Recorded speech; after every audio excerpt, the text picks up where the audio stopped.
अस्सलाम वालेकुम क्लास। उम्मीद है कि आप लोग खैरियत से होंगे। जी, तो हम लोग ने जो प्रीवियस लेक्चर में टॉपिक किया था दैट इज ड्रामा, और हम लोगों ने ड्रामा का जो है वो टॉपिक स्टार्ट किया था, जिसके हम लोगों ने ड्रामा होता क्या है उसकी टाइप्स देखी थी। उसके बाद हम लोगों ने जो पढ़ा था that is elements of drama. हमने एलिमेंट्स ऑफ ड्रामा की भी जो है वो कुछ एलिमेंट्स को कवर अप कर लिया था। अब जो है हमने नेक्स्ट फर्दर एलिमेंट्स को देखना है। आज जो सबसे पहला एलिमेंट जो हम ड्रामा से रिलेटेड पढ़ने जा रहे हैं that is setting. The time and place where a story is set is one of its important parts. The era or time in which the incidents in the play take place influence the characters in their appearance and personalities. The time setting may affect the central theme of the play, the issue raised, if any, the conflict and the interaction between the characters. The historical and social context of the play is also defined by the time and place where it is set. When we talk about the setting, so setting is something basically that is present on the stage. जब हम बात करते हैं setting की, तो वो time और वो जगह जहाँ पर एक स्टोरी जो है वो अरेंज की गई है, जहां पर एक प्रॉपर स्टोरी का सेट लगाया गया है, उसका एक इम्पोर्टेंट पार्ट है, एक स्टोरी का इम्पोर्टेंट पार्ट है वो वक्त जब वो स्टोरी जो है वो प्रेजेंट की जा रही है, और वो जगह जहां पर प्रेजेंट की जा रही है, और वो टाइम पीरियड या वो एरा जिसके अंदर किसी भी इंसिडेंट, कोई भी इंसिडेंट जो है वो किसी जगह पर हो रहा है, और उन इंसिडेंट्स का जो है वो एक इन्फ्लुएंस है कैरेक्टर के ऊपर और उनकी पर्सनैलिटी की अपीयरेंस के ऊपर और उनकी पर्सनैलिटीज के ऊपर। सो बेसिकली उस एरा और टाइम जिसके अंदर कोई भी इंसिडेंट्स हो रहा होता है किसी जगह पर, उसका इन्फ्लुएंस होता है कैरेक्टर्स के ऊपर और कैरेक्टर्स की अपीयरेंस और उसकी पर्सनैलिटीज के ऊपर। सो द टाइम सेटिंग में affect the central theme of the play. तो जो सेटिंग टाइम सेटिंग है वो एक सेंट्रल प्ले का जो सेंट्रल और मेन थीम है उसको अफेक्ट करता है। अगर थीम के अंदर कोई भी इशू, यानी अगर स्टोरी के अंदर कोई भी इशू मौजूद है, अगर कोई भी कंफ्लिक्ट मौजूद है, तो वो सेटिंग इस तरह की बनाई जाती है, इस तरह की अरेंज की जाती है कि प्ले की जो सेंट्रल और मेन थीम है या मेन कंफ्लिक्ट या इशू है वो कैरेक्टर्स के थ्रू, उनकी इंटरेक्शंस के थ्रू जो है वो शो की जाती है। हिस्टोरिकल और सोशल कॉन्टेक्स्ट की जब हम बात करते हैं किसी भी प्ले की, तो उसको भी जो है टाइम और जगह के थ्रू जो है वो सेट के ऊपर दिखाया जा सकता है और शो किया जा सकता है। The time period and the location in which the story is set affect the play staging. Costumes and makeup, the backgrounds and the furniture use, the visual colors and kind of lighting, and the sound are among the important element of a play that dictate how the story is translated into a stage performance. So, जब हम बात करते हैं setting की, तो basically मैंने बताया कि सेटिंग एक ऐसी चीज है, सेटिंग क्या है कि हम एक प्रॉपर सेट बनाते हैं, हम एक कोई भी सिचुएशन है, उस सिचुएशन के अंदर कैरेक्टर्स जो हैं वो क्या करने जा रहे हैं, वो क्या एक्टिंग परफॉर्म करने वाले हैं, कौन से डायलॉग्स बोलेंगे, उस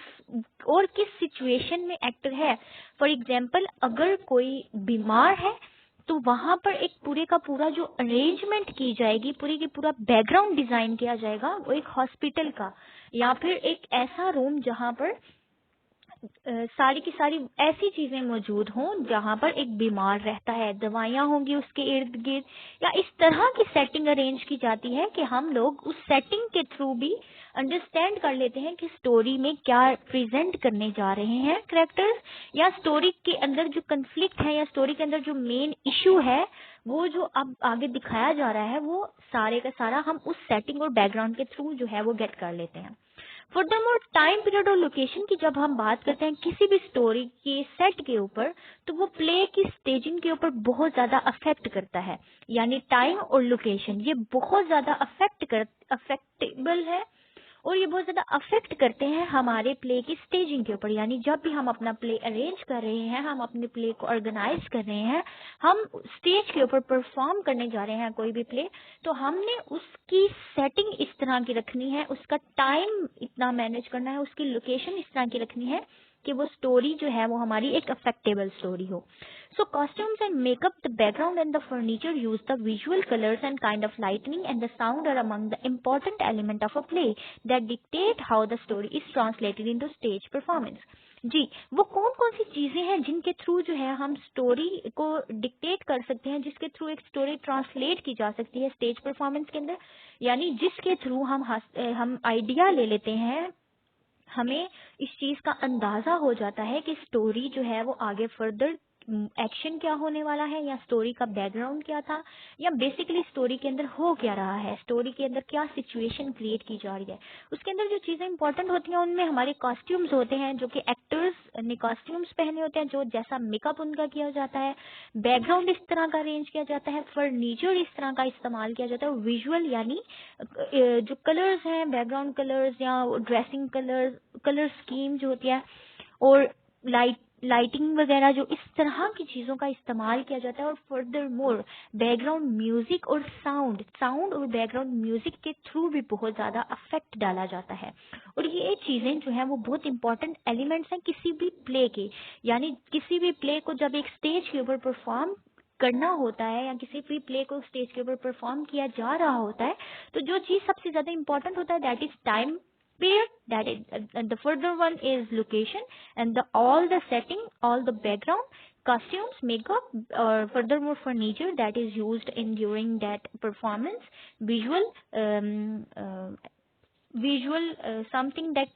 like we use different colors and we use different kind of lightings to enhance or to show our main story or main idea about something. So ये चीजें जो है वो बहुत ज्यादा इम्पॉर्टेंट है.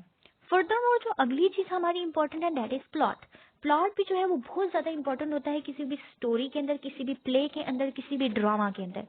So the order of events occurring in a play make it's plot. Plot basically क्या होता है, सीक्वेंस ऑफ इवेंट होता है. बेसिकली प्लॉट का मतलब होता है कि डिफरेंट जो इवेंट्स हैं उनका एक सीक्वेंस. तो प्लॉट के अंदर हम क्या करते हैं कि हम इवेंट्स जो हैं वो प्लॉट के अंदर मौजूद होते हैं, यानी किसी भी प्ले के अंदर जो इवेंट्स होते हैं वो एक प्लॉट बनाते हैं. Essentially, the plot is the story that the play narrates. The entertainment value of a play depends largely on the sequence of events in the story. So the connection between the events and the characters in theme in them form an integral part of the plot. What the characters do, how they interact, the course of their lives as narrated by the story, and what happens to them in the end constitutes the plot. So basically plots essentially जब हम plot की बात करते हैं तो plot जो है एक story होती है जो कि कोई भी play के अंदर narrate की जा रही होती है, यानी सीक्वेंस ऑफ इवेंट है. और इवेंट्स किसके अंदर मौजूद होते हैं, इवेंट स्टोरी के अंदर मौजूद होते हैं. जब हम एंटरटेनमेंट वैल्यू की बात करते हैं किसी भी प्ले के अंदर तो वो डिपेंड करता है बहुत, जो हम एंटरटेनमेंट वैल्यू की बात करते हैं कि हमें एंटरटेनमेंट कहाँ से मिलेगी, एक स्टोरी के थ्रू, एक प्ले के थ्रू. एक प्ले के अंदर हम किस तरह एंटरटेन होंगे, किस तरह हमें इंफॉर्मेशन मिलेगी. तो ये डिपेंड करता है बहुत ज्यादा कि इवेंट्स जो है किसी भी स्टोरी के अंदर उसका सीक्वेंस क्या है. अगर इवेंट्स जो है वो सीक्वेंस वाइज चलेंगे तो हम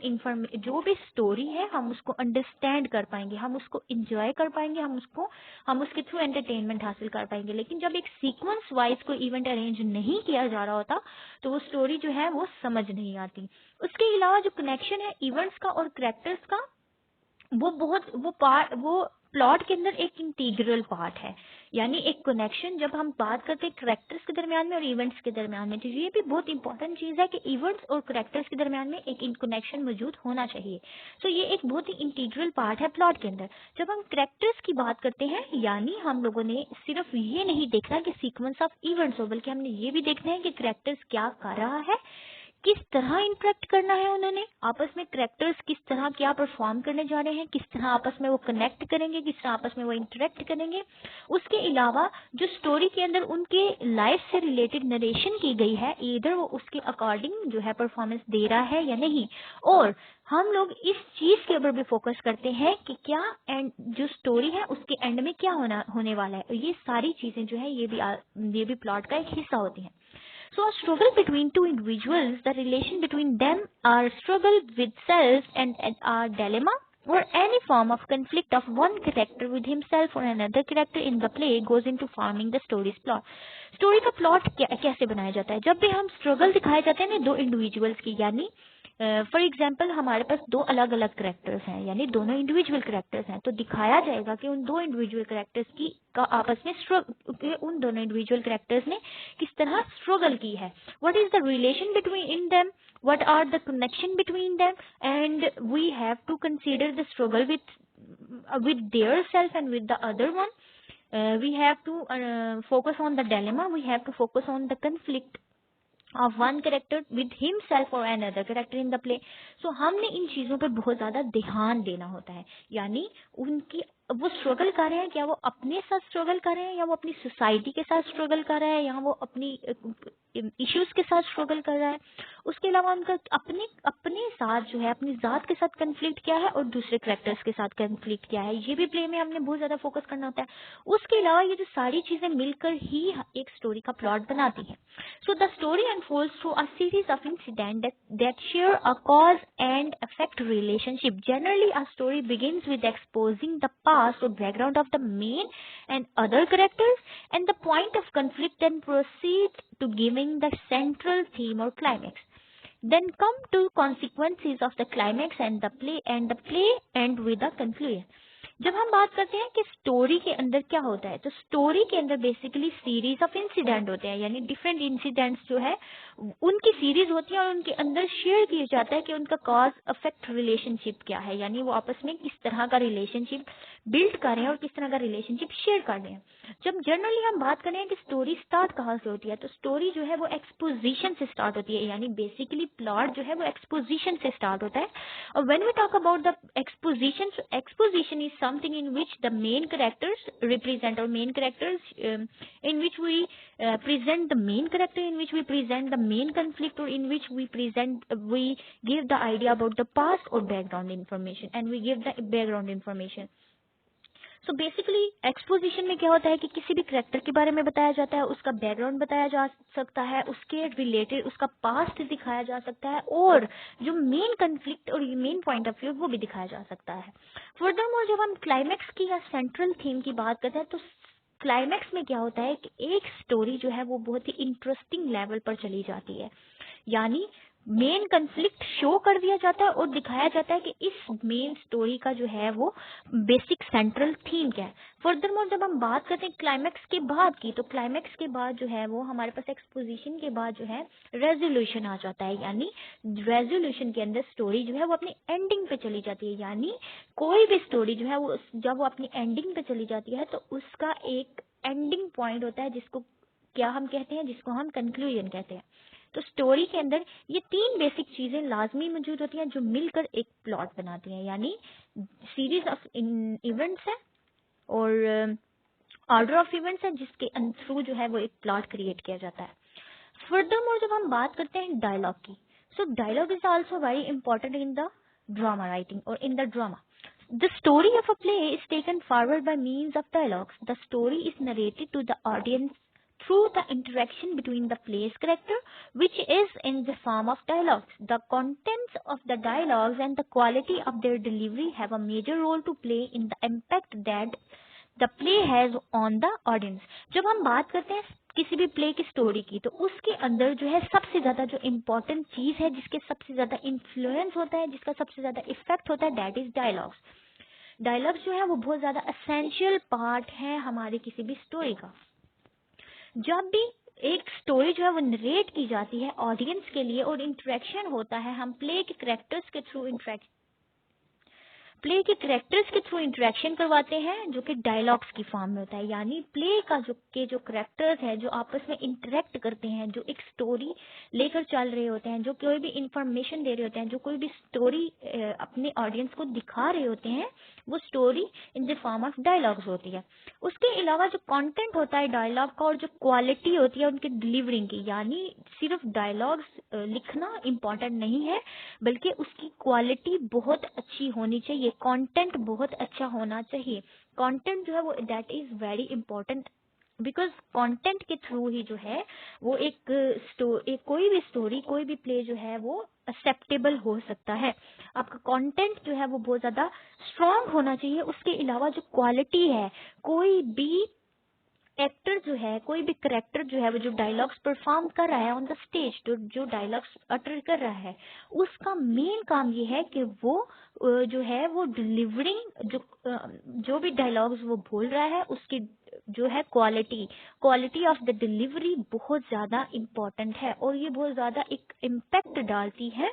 प्ले के अंदर, और ऑडियंस के ऊपर इसका बहुत ज्यादा इफेक्ट होता है। It is through the dialogues between characters and the story can be understood. जी, डायलॉग्स के थ्रू जो है हम करेक्टर्स के दरमियान में अंडरस्टैंडिंग को समझ सकते हैं, और पूरी की पूरी जो स्टोरी जो वहां पर दिखाई जा रही है उसको अंडरस्टैंड कर सकते हैं। ऑडियंस जो है वो डायलॉग्स के थ्रू जो है आइडिया गेट करती है। They are important in revealing the personalities of the character. So the words use the accent, tone, pattern of speech, and even the pauses in speech says a lot about the characters and help reveal not just his personality